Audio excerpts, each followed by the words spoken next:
आइए दोस्तों, तो शुरुआत करते हैं अपने इस वीडियो की। और इस वीडियो में मैं आपके लिए लाया हूं फ्रांसिस बेकन का जो ऐसे है ऑफ स्टडीज, उसकी हम व्याख्या करेंगे, उसको हम पढ़ेंगे, अंडरस्टैंड करेंगे। कुछ की फैक्ट्स मैं आपको बताऊंगा, तो बिल्कुल भी समय ना गंवाते हुए आइए शुरुआत करते हैं वीडियो की। मैं हूं वनराज गोस्वामी और आप देख रहे हैं चैनल वनराज गोस्वामी स्टडी सेंटर। आइए शुरुआत करते हैं। तो दोस्तों, जैसा कि आपको मालूम है, सबसे पहले कुछ आपको फ्रांसिस बेकन के बारे में थोड़ा सा बता देता हूं। 16th सेंचुरी के ये एसेइस्ट हैं दोस्तों, और 16th सेंचुरी यानी कि आप समझिए कि मोंटेग्ने के बाद अगर किसी ने सबसे अच्छे, सबसे कहें कि वो कहते हैं कि गागर में सागर भरने वाले एसेज अगर किसी ने लिखे हैं तो वो फ्रांसिस बेकन ने। और फ्रांसिस बेकन को फादर ऑफ इंग्लिश एसेज कहा जाता है दोस्तों। क्या कहा जाता है? Father of English essays. ध्यान रखिएगा, फादर ऑफ इंग्लिश एसेज इनको कहा जाता है, ठीक है। और फादर ऑफ एसेज अगर आपसे पूछा जाए तो याद रखिएगा मोंटेग्ने को कहा जाता है। Father of English essays Francis Bacon 16th century के ये एसेइस्ट हैं, जिन्होंने अपने एसेज के माध्यम से, देखिए ध्यान दीजिएगा कि दोस्तों वैसे तो पोएट्री पढ़ना हमेशा से ही रुचिकर रहा है, कविताएं सबको अच्छी लगती हैं, लेकिन अगर जब मैं अपनी बात करूं तो मैंने जब फ्रांसिस बेकन के एसेज को पढ़ा तो मुझे लगा कि एसेज से बढ़िया कोई भी चीज नहीं है। उनके एसेज ऐसे हैं जैसे हम कालिदास को कहते हैं कि गागर में सागर भर देना। इसी प्रकार से फ्रांसिस बेकन के एसेज हैं जिसको एफोरिस्टिक स्टाइल के रूप में हम जानते हैं। एफोरिस्टिक स्टाइल है, बहुत शॉर्ट पाइथी सेइंग्स है उनकी, बहुत छोटा सेंटेंस बोलेंगे लेकिन उसका मीनिंग बहुत ही विस्तृत होता है। तो आइए इसी को मैं आगे स्टार्ट करता हूं। सबसे पहले आपको दो तीन बहुत ही इंपॉर्टेंट बातें बता देता हूं। देखिए, फ्रांसिस बेकन का जो पहला वॉल्यूम है एसेज का, वो 1597 में प्रकाशित हुआ है। 1597 में जो वॉल्यूम आया है दोस्तों, उसमें 10 एसेज हैं। 10 ऐसे हैं, ध्यान रखिएगा, ठीक है। और उसके बाद जो दूसरा वॉल्यूम आया है दोस्तों, वो आया है 1612 में, उसमें 38 एसेज हैं, ठीक है। और फिर आया है 1625 में, जिसमें 58 एसेज हैं। तो ये तीनों इंपॉर्टेंट डेट आपको जरूर याद रखनी होगी कि पहला जो प्रकाशन हुआ है फ्रांसिस बेकन के एसेज का, इसके अंदर जो है दोस्तों 10 ऐसे हैं। 1612 में जो दूसरा प्रकाशन आया है दोस्तों, उसमें 38 एसेज हैं। और तीसरा प्रकाशन जो 1625 में आया है, उसमें 58 एसेज हैं। अब आपके सिलेबस में 2 एसेज दिए गए हैं दोस्तों, एक दिया है ऑफ स्टडीज और दूसरा है ऑफ ट्रुथ। तो आपको ये भी याद रखना है दोस्तों कि आपका जो ऑफ स्टडीज है वो पहले वॉल्यूम से लिया गया है पहले वॉल्यूम से, और जो आपका ऑफ ट्रुथ है वो आपका तीसरे वॉल्यूम से लिया गया है, यानी 1625 से। ध्यान रखिएगा, 1597, 1612, 1625, 10, 38, 58, ये आपको ध्यान रखना है। 16th सेंचुरी के एसेइस्ट हैं, इनको फादर ऑफ इंग्लिश एसेज कहा जाता है। मोंटेग्ने के बाद सबसे ज्यादा इंपॉर्टेंट है, शेक्सपियर के समय में रहे, एलिजाबेथ के काल के अंदर एलिजाबेथ के दरबार में बहुत अच्छी पोस्ट पे इनके फादर रहे, और ये भी रहे, और वहां बहुत ही अच्छी इनकी रेपुटेशन थी। और इन्होंने सबसे बढ़िया जो इनका स्टाइल है, राइटिंग स्टाइल, उसको एफोरिस्टिक स्टाइल कहा जाता है। गागर में सागर भरने का काम इन्होंने किया है। इनके एसेज में जनरली आपको ऑफ लगा हुआ मिलेगा, परंतु ऐसा नहीं कि इन्हीं के एसेज में है, और भी बहुत लोगों ने लिखा है, लेकिन इनके जो एसेज है जनरली उनमें ऑफ लगा हुआ आपको मिलता है। तो आइए शुरुआत करते हैं इस ऐसे की। ये ऑफ स्टडीज ऐसे हैं जो स्टडी के विषय में हमको बताता है, अध्ययन के बारे में बताता है। आइए शुरुआत करते हैं दोस्तों।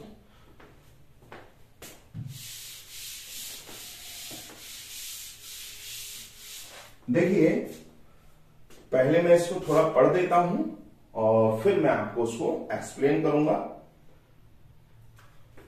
कहते हैं सबसे इंपॉर्टेंट लाइन है इनके ऐसे की, और पहली लाइन है studies serve for delight, for ornament and for ability. कहते हैं studies serve for delight, for ornament and for ability. यानी कि फ्रांसिस बेकन के अनुसार अध्ययन के 3 सबसे अच्छे, सबसे महत्वपूर्ण फायदे हैं।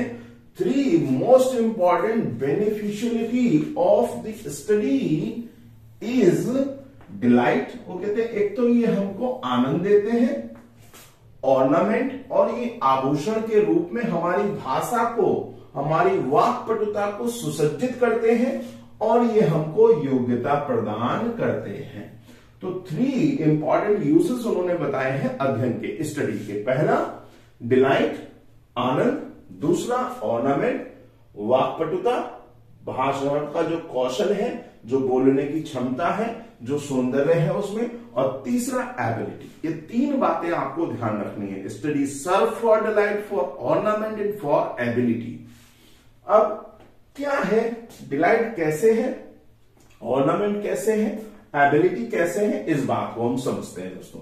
तो पहला ही इंपॉर्टेंट है, ये कोड आ भी सकता है एग्जाम में, ध्यान रखिएगा दोस्तों, इंपॉर्टेंट है ये एग्जाम की दृष्टि से। Study serve for delight, for ornament and for ability. अब कहते हैं कैसे, देयर चीफ यूज, इसका सबसे अच्छा प्रयोग जो है यूज फॉर डिलाइट, आनंद के लिए है। अब आनंद के लिए कैसे है दोस्तों, उनके कथन के अनुसार उनकी बात को समझिए। वो कहते हैं आप अध्ययन कर रहे हैं, आप घर में अकेले बैठे हुए हैं, आप एकांत में हैं, अकेले हैं, और आप कोई पुस्तक पढ़ रहे हैं। मान लीजिए आप रेप ऑफ द लॉक पढ़ रहे हैं, या आप शेक्सपियर का टेम्पेस्ट पढ़ रहे हैं, या इसी प्रकार का कोई और भी वर्क पढ़ रहे हैं। तो जब हम अकेले होते हैं, जब एकांत में होते हैं, तब ये जो किताब होती है, ये जो अध्ययन होता है, ये जो रीडिंग होती है, ये हमको डिलाइट देती है, आनंद देती है, हमको आनंदित कर देती है। तो साफ उन्होंने कहा है their chief use for delight is in privateness. जब हम प्राइवेट होते हैं, अकेले होते हैं, एकांत में होते हैं, एंड रिटायरिंग, और अन्य चीजों में व्यस्तता नहीं होती, फ्री होते हैं। तो पहला उपयोग उन्होंने बता दिया। भाई आनंद कैसे मिलता है, आनंद जब हम अकेले में किताबों को पढ़ते हैं तो हम आनंदित होते हैं, उनको हम एंजॉय करते हैं। ठीक है, आगे कहते हैं फॉर ऑर्नामेंट। अब वो कहते हैं आभूषण। ऑर्नामेंट कैसे है, स्टडी ऑर्नामेंट के रूप में कैसे प्रयोग की जाती है, तो कहते हैं इज इन डिस्कोर्स। कोई भी अध्ययन करने वाला व्यक्ति जो किताबें पढ़ता है, जो योग्य है, जिसने किताबें पढ़ करके अपने एक्सपीरियंस के साथ उनको अपने भाषा कौशल में अभिव्यक्ति दे दी है, means a person who is using his study into his conversation to others, ये सबसे अच्छा गुण है। तो कहते हैं ऑर्नामेंट कैसे, हमारा भाषा कौशल, जब हम लोगों से बात करते हैं, आप देखिएगा, कहते हैं कोई बहुत अच्छे से बात करता है, कोई बहुत अच्छे से अपने आप को एक्सप्रेस करता है, उसके शब्दों में वो गंभीरता होती है, तो लोग कहते हैं देखिए कितना अच्छा भाषा कौशल है इनका, हाँ बहुत ही विद्वान व्यक्ति है, बड़ा पढ़ा हुआ व्यक्ति है ना, ऐसा हम बोलते हैं। तो कहते हैं कि भाई ये जो अध्ययन है, ये जो भाषागत अध्ययन है या अध्ययन है पुस्तकों का, ये व्यक्ति की भाषा की अभिव्यक्ति को सुधारता है, उसमें ये आभूषण की तरह, उसके जैसे काव्य सौंदर्य होता है, ऐसे भाषागत सौंदर्य को ये बढ़ाता है। और कहते हैं एंड फॉर एबिलिटी। अब अगर हम एबिलिटी की बात करें तो ये योग्यता कैसे बढ़ाता है, तो वो कहते हैं इज इन जजमेंट। योग्यता कैसे बढ़ती है, अध्ययन किसी की योग्यता वो कैसे बढ़ाता है, जब हमें अपने जीवन में आ रहे उतार चढ़ाव में या विभिन्न मामलों में, कुछ भी हो सकते हैं वो, उनमें जब हम कोई निर्णय लेते हैं कि उसको करना है नहीं करना है, क्या क्या चीजें हैं, प्रत्येक एस्पेक्ट पर जब हम अपने अध्ययन के द्वारा उस पर हम अपने विचारों को अभिव्यक्त करते हैं, बोलते हैं, सुनते हैं, समझते हैं, कंसिडर करते हैं, तो कहते हैं कि ये अध्ययन जो है हमें योग्यता देता है। काय की योग्यता देता है? जजमेंट करने की, चीजों को समझने की, एंड डिस्पोजिशन ऑफ बिजनेस। और कहता है ये भी हमको बताता है अध्ययन कि हमको इनमें से कौन सा कार्य करना है और कौन सा कार्य नहीं करना है। डिस्पोजिशन ऑफ बिजनेस, वो कहता है बहुत मामले हमारे जीवन में होते हैं भाई, हम जीवन में आते हैं, जिम्मेदारियां बहुत सारी होती हैं, तो ये अध्ययन ही हमको बताता है कब कौन सा डिसीजन लेना है, निर्णय हाँ में जाना है या ना में जाना चाहिए, इन सब चीजों को अध्ययन हमको देता है। तो पहली इंपॉर्टेंट चीज जो उन्होंने बताई है दोस्तों, देखिए कितना छोटा, इसको आप कितना भी डिटेल में ले जाइए, बहुत इंपॉर्टेंट चीजें हैं इसको समझने के लिए, मैं आपको शॉर्ट में ही समझा रहा हूं। तो कहते हैं study serve for delight, study हमको आनंद देती है, फॉर ऑर्नामेंट हमारी भाषागत कौशल को बढ़ाती है, एंड फॉर एबिलिटी और हमको ये निर्णय लेने की क्षमता प्रदान करती है। ठीक है दोस्तों, आगे चलते हैं। अब वो क्या कहते हैं, अब कहते हैं फॉर, क्योंकि एक्सपर्ट मैन कैन एग्जीक्यूट। वो कहते हैं भाई जिन्होंने अध्ययन को अपने एक्सपीरियंस से जोड़ दिया, वो व्यक्ति कैसे हो गए? एक्सपर्ट हो गए, मीन्स उनके अंदर विजडम आ गई, बुद्धिमत्ता आ गई। वो कहते हैं for expert man can execute, और जो एक्सपर्ट हो गए हैं उस अध्ययन के द्वारा वो क्या कर सकते हैं? संपादन कर सकते हैं, मीन्स वो ये बता सकते हैं किस कार्य को कैसे करना है, कैसे नहीं करना है, ये समझ उनके अंदर डेवलप हो जाती है। तो कहते हैं फॉर एक्सपर्ट मैन, जिन्होंने अपने अध्ययन को अपने अनुभवों से जोड़ दिया है, वो लोग संपादन का कार्य कर सकते हैं, वो बता सकते हैं कैसे चीजों को करना है। और क्या कहते हैं? एंड परहैप्स, और शायद वो ये भी कर सकते हैं, क्या? जज ऑफ पार्टिकुलर्स, विभिन्न पहलुओं को, विभिन्न तथ्यों को, विभिन्न आंकड़ों को, विभिन्न डायग्राम्स को किस प्रकार से विश्लेषित करना है, ये उनके अंदर क्वालिटी होती है। वो ये क्वालिटी अपने में डेवलप उनके अंदर हो जाती है जब वो इस प्रकार से अध्ययन को अपने जो दैनिक जीवन है उसमें वो यूज कर सकते। तो यहां पर कहते हैं for expert man can execute, जो एक्सपर्ट हो गए हैं, जिन्होंने अपने अध्ययन को जीवन के साथ जोड़ दिया है, एंड परहैप्स जज ऑफ पार्टिकुलर्स, विभिन्न पहलुओं को जांचने की क्षमता उनके अंदर आ जाती है। और वो कैसे जांचते हैं? कहते हैं वन बाय वन, एक एक करके।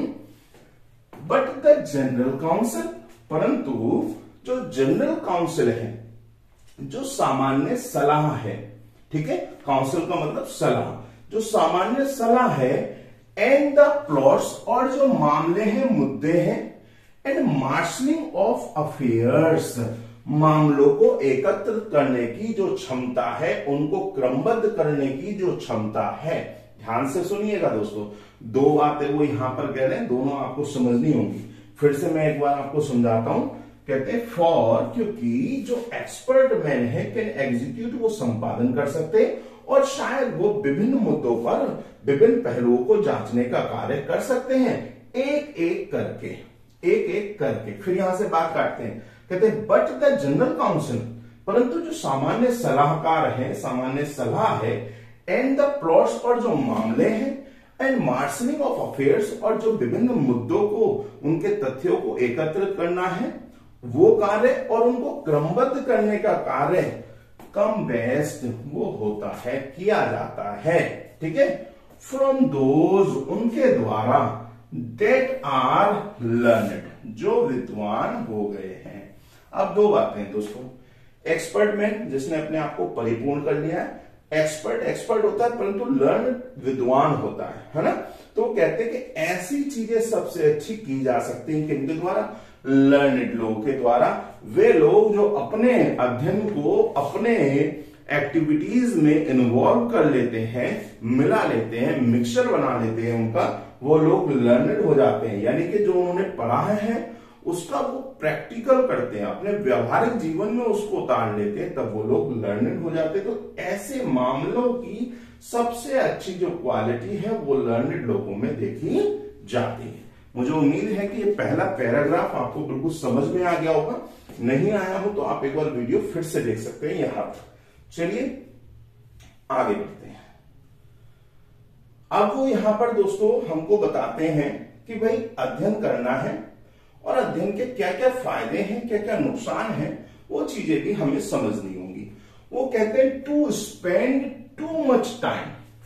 बोले कोई एक व्यक्ति किताबों पर बैठ करके, किताबों के पास सामने बैठ करके लगातार बैठ करके अध्ययन करता रहता है तो उसके क्या दुष्परिणाम है वो एक सेंटेंस में बताते हैं कि ऐसा व्यक्ति to spend too much time, जो किताबों में बहुत ज्यादा अध्ययन में बहुत ज्यादा समय लगाता है, इज स्लॉथ, वो निष्क्रिय हो जाता है, वो आलसी हो जाता है, उसकी एक्टिविटी कम हो जाती है। ठीक है।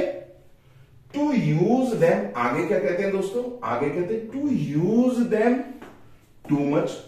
और जो व्यक्ति ने अध्ययन किया है, किताबों को पढ़ा है, थ्योरीज को पढ़ा है, बहुत ज्यादा जिसने थ्योरी पढ़ी है, वो उसके लिए क्या कहते हैं to use them too much. जो उस थ्योरी को बार बार पे आपको बताएगा, अरे किताब में ऐसा लिखा है, अरे वहां पे ये निर्देश दिया हुआ है। तो अगर ऐसा व्यक्ति है तो वो क्या कह रहे हैं, to use them too much for ornament, for ornament is affectation. वो कहते हैं अगर कोई व्यक्ति, उसने किताबें पढ़ी हुई है, उसने अध्ययन किया हुआ है और बात बात पर वो आपको उदाहरण देता है कि उस किताब में ऐसा लिखा है, उस किताब में ऐसा लिखा है, वहां पर ये थ्योरी है, उसकी ये थ्योरी है, तो ऐसा जो डिस्कोर्स के अंदर, वार्तालाप के अंदर बार बार आपको ये जताता है शेक्सपियर ने ये कहा है, मिल्टन ने ये कहा है, सबने अलग अलग कहा है, लेकिन अपना उसका कुछ भी नहीं है, तो वो कहते हैं ऐसा व्यक्ति अपनी कला, अपने गुण, अपने अध्ययन का दिखावा कर रहा है। देखिए दो बातें उन्होंने कही है, दोनों बातें समझिए। एक कहते हैं एक ही जगह बैठ करके लगातार अध्ययन करते रहना, करते रहना, करते रहना, निर्देशों को पढ़ते रहना व्यक्ति को आलसी बना देता है। अब आलसी से यहां पर मतलब ये है दोस्तों कि वो थ्योरी में ही खोया रहता है। दूसरी बात उन्होंने कही है कि जो व्यक्ति बात बात पर रेफरेंसेस आपको देता है कि उस किताब में ऐसा लिखा है और ये बताता है कि मैंने ये किताब पढ़ी है, मैंने ये किताब पढ़ी है, वो कहीं ना कहीं अपने अध्ययन का दिखावा कर रहा है। ठीक है दोस्तों। आगे क्या कहते हैं, टू मेक जजमेंट, निर्णयों को ले लेना, होली पूर्ण रूप से बाय देयर रूल्स, अपनी किताबों के जो निर्देश हैं, रूल्स हैं, उनके अध्ययन के द्वारा अगर कोई व्यक्ति हर बार उन किताबों पर आश्रित होकर के अपने जीवन के निर्णय ले लेता है तो कहते is the humour of a scholar, तब वो एक व्यक्ति का मजाक है। एक व्यक्ति के अंदर होने वाली एक प्रकार की ह्यूमर, एक प्रकार का रोग है। समझ रहे हैं आप। वो कहते हैं अगर कोई व्यक्ति पूर्ण रूप से किताब पर आश्रित होकर के अपने दैनिक व्यवहार में उन रूल्स को फॉलो करता है तो उसका मतलब यह है वो परिहास का कारण बन जाएगा, वो उपहास का कारण बन जाएगा और वो व्यक्ति बीमार, मतलब परिहास यहां पर मतलब है ह्यूमर से, ह्यूमर एक प्रकार का एक रोग भी है दोस्तों। तो ह्यूमर ऑफ ए स्कॉलर है ना, तो ये उसका एक स्कॉलर का जो है दिखावा है, उसका परिहास है और उसका स्लॉथ, उसका आलसी होना है। ठीक है। अब आगे क्या कहते हैं दोस्तों, देखिए समझिए। आगे कहा गया है दे परफेक्ट नेचर। वो कहते हैं ये जो अध्ययन है ये परफेक्ट बना देते हैं किसको, नेचर, एबिलिटी को, योग्यता को, एंड आर परफेक्टेड, और इनको परफेक्टेड बना दिया जाता है किसके द्वारा, बाय एक्सपीरियंस, अनुभवों के द्वारा। कहते हैं अध्ययन खुद ही एबिलिटी को बढ़ाता है, योग्यता को बढ़ाता है और कई बार एक्सपीरियंस के द्वारा अध्ययन को परफेक्ट बना दिया जाता है। अब वो क्या कहते हैं दोस्तों, फॉर, क्योंकि, वो कहते हैं फॉर, क्योंकि natural abilities are like natural plants. वो कहते हैं नेचुरल एबिलिटीज, जो स्वाभाविक गुण है, जो मनुष्य के, व्यक्ति के स्वाभाविक गुण हैं, वो स्वाभाविक उत्पन्न होने वाले पौधे के समान है। देखिए क्या कहा, कितना सुंदर उन्होंने लिखा। जब मैंने पहली बार ये ऐसे पढ़ा था दोस्तों, तो मेरे को बड़ी खुशी हुई कि प्रोज के अंदर भी ऐसा लिखा जा सकता है। देखिए दोस्तों, वैसे तो मैंने बहुत लिटरेचर पढ़ा है, लेकिन सच बताऊं आपको, कई बार मुझको ये लगता है कि जो भी कुछ मैंने पढ़ा ये सब व्यर्थ है। क्योंकि कई बार हम ऐसी चीजों को पढ़ रहे होते हैं, ऐसे राइटर्स को पढ़ रहे होता है जिसका हमारे जीवन में कोई भी उपयोग नहीं। तब मुझे लगता है कि समय सारा जो स्टडी में जा रहा है वो सारा बेकार है। लेकिन जब मैं फ्रांसिस बेकन को पढ़ता हूं, जब मैं मिल्टन का रिलीजियसनेस पढ़ता हूं, जब मैं शेक्सपियर का प्रैक्टिकल विजडम पढ़ता हूं, तो मुझको लगता है कि हाँ, ये चीजें अच्छी है। लेकिन कई बार आपने भी देखा होगा, हम कुछ ऐसा फालतू का पढ़ रहे होते हैं जिसका कोई भी उपयोग नहीं, कोई भी उसका मैसेज नहीं। तो ये फ्रांसिस बेकन ने जो लिखा वास्तव में बहुत ही जबरदस्त लिखा है। वो कहते हैं natural abilities are like natural plants that need pruning. इनको प्रोनिंग की आवश्यकता है, इनको नराई सिंचाई की आवश्यकता है बाय स्टडी, अध्ययन के द्वारा। वो कहते हैं कि जो हमारे नेचुरल गुण हैं वो एक पौधे के समान है, और जैसे पौधे को सिंचाई की आवश्यकता होती है, पानी की आवश्यकता होती है, ऐसे ही हमारे नेचुरल गुणों को अध्ययन के द्वारा सिंचाई की आवश्यकता होती है। ठीक है दोस्तों, आगे बढ़ते हैं। आगे क्या कहते हैं वो देखिए। वो कहते हैं and studies themselves do give forth directions too much at large except they be bounded in by experience. ये थोड़ा सा अलग सेंटेंस है, क्या कह रहे हैं समझिए। वो कहते हैं स्टडीज देमसेल्फ, जो अध्ययन है, जो पुस्तकें हैं, जो किताबें हैं, वो देमसेल्फ अपने आप में डू गिव देती हैं फोर्थ डायरेक्शंस, आगे के दिशा निर्देश बहुत अधिक मात्रा में, टू मच एट लार्ज, बहुत लंबे चौड़े। यानी जो भी हम पुस्तकें पढ़ते हैं उन पुस्तकों के माध्यम से हमको विभिन्न प्रतिक्रियाओं के बारे में, निर्देशों के बारे में, आदेशों के बारे में पता चलता है, और हम देखते हैं कि वो अपने आप में इतने ज्यादा निर्देश, इतनी ज्यादा थ्योरीज हमको बताती हैं, सिवाय इसके किसके कि एक्सेप्ट दे बी बाउंडेड, उनको बांध दिया जाए इन बाय एक्सपीरियंस। समझिए वो क्या कहना चाह रहे हैं। वो कह रहे हैं दोस्तों कि कितनी भी थ्योरीज हम पढ़ लें, हमें अध्ययन में कई बार बहुत सारी थ्योरीज बताई जाती हैं, निर्देश, इंस्ट्रक्शंस हमको बताए जाते हैं, पर वो कह रहे हैं ऐसे इंस्ट्रक्शन इतने ज्यादा होते हैं जो अपने आप में कभी ये नहीं बताते कि उनका प्रयोग कैसे किया जाना चाहिए, जब तक कि हम उनको अपने एक्सपीरियंस से अपने दैनिक जीवन में उतार नहीं लेते हैं। तो ये बात आपको समझ में आई होगी दोस्तों। मुझे उम्मीद है कि ये आपको अच्छा लग रहा होगा। चलिए और आगे बढ़ते हैं।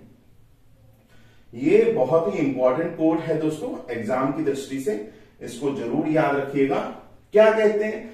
Crafty men condemn studies, simple men admire them, and wise men use them, for they teach not their own use, but that is a wisdom without them and above them born by observation। देखिए समझिए वो क्या कहते हैं। Crafty man, धूर्त लोग, मक्कार लोग, चालाक लोग, ये दोस्तों शायद स्पेलिंग में थोड़ा मिस्टेक, कंटेम स्टडीज, वो धिक्कारते हैं, वो अध्ययन की महत्ता को नहीं समझते। जो चालाक लोग होते हैं वो अध्ययन की महत्ता को नहीं समझते हैं। सिंपल मैन एडमायर, और जो साधारण जनरल लोग हैं वो उसकी प्रशंसा करते हैं। यानी कि अगर उनको कोई पढ़ा लिखा व्यक्ति मिल जाता है तो वो उसकी बड़ी तारीफ करते हैं, हाँ भाई बहुत समझदार व्यक्ति है ना। और कहते एंड वाइज मैन, भाई ये दोनों बातें, क्राफ्टी मैन क्या है, मक्कार लोग स्टडीज को धिक्कारते हैं, सिंपल मैन एडमायर, उसकी प्रशंसा करते हैं, एंड वाइज मैन, और जो बुद्धिमान लोग होते हैं, यूज देम, वो उसका अपने जीवन में प्रयोग करते हैं। देखिए कितनी बढ़िया बात कही है। हाँ, crafty man condemns, simple man admire, wise man use them. बहुत ही इंपॉर्टेंट कोट है दोस्तों, जीवन में उतारने वाली चीज भी है, इसको समझिएगा। आगे कहते हैं फॉर, क्योंकि, दे माने पुस्तकें, अध्ययन, टीच नॉट नहीं बताता है, नहीं सिखाता है, देयर माने खुद का, ओन यूज अपना प्रयोग। क्योंकि पुस्तकें हमको सब कुछ बताती हैं, लेकिन कभी भी वो हमको ये नहीं बताती हैं कि हमको उन पुस्तकों के अंदर लिखी बातों का कैसे अपने जीवन में प्रयोग करना है, ये हमको वो नहीं सिखाती हैं। बट परंतु दैट इज ए विजडम, इसी को तो वास्तविक विवेक, वास्तविक बुद्धिमानी कहेंगे। विदाउट देम, बिना उनके बताए, एंड एबव देम, और उनके क्षेत्र से बाहर होने के बावजूद भी जो लोग वॉन बाय ऑब्जर्वेशन, विश्लेषण के द्वारा उनको समझ लेते हैं और अपने दैनिक जीवन में प्रयोग करते हैं, वो लोग विद्वान हैं, वो लोग महान हैं, और इसी में उनकी विजडम है, बुद्धिमत्ता है। आपको समझ में आया होगा दोस्तों। फिर से सुनिए कि क्राफ्टी मैन अध्ययन की महत्ता को नहीं समझते, साधारण लोग उसकी प्रशंसा करते हैं, बुद्धिमान लोग, विद्वान लोग उसको यूज करते हैं, क्योंकि पुस्तकें कभी भी हमको ये नहीं बताती कि उनके दिशा निर्देशों का प्रयोग कैसे करना है। बस ये तो वो लोग होते हैं, वो विद्वान लोग होते हैं जो ऑब्जर्वेशन के द्वारा, विश्लेषण के द्वारा जो चीजों को समझ करके, कंसीडर करके उस थ्योरी को, उस अध्ययन को अपने जीवन में उतार लेते हैं। तो दोस्तों यहां तक ये ऐसे रहने देंगे, इसके बाद मिलते हैं इसके सेकंड पार्ट में। मुझे उम्मीद है आपको अच्छा लगा होगा। यदि आपको अच्छा लगा दोस्तों तो कमेंट, शेयर, लाइक जरूर कीजिएगा। मिलते हैं अगले वीडियो में, तब तक के लिए नमस्कार। Thank you so much.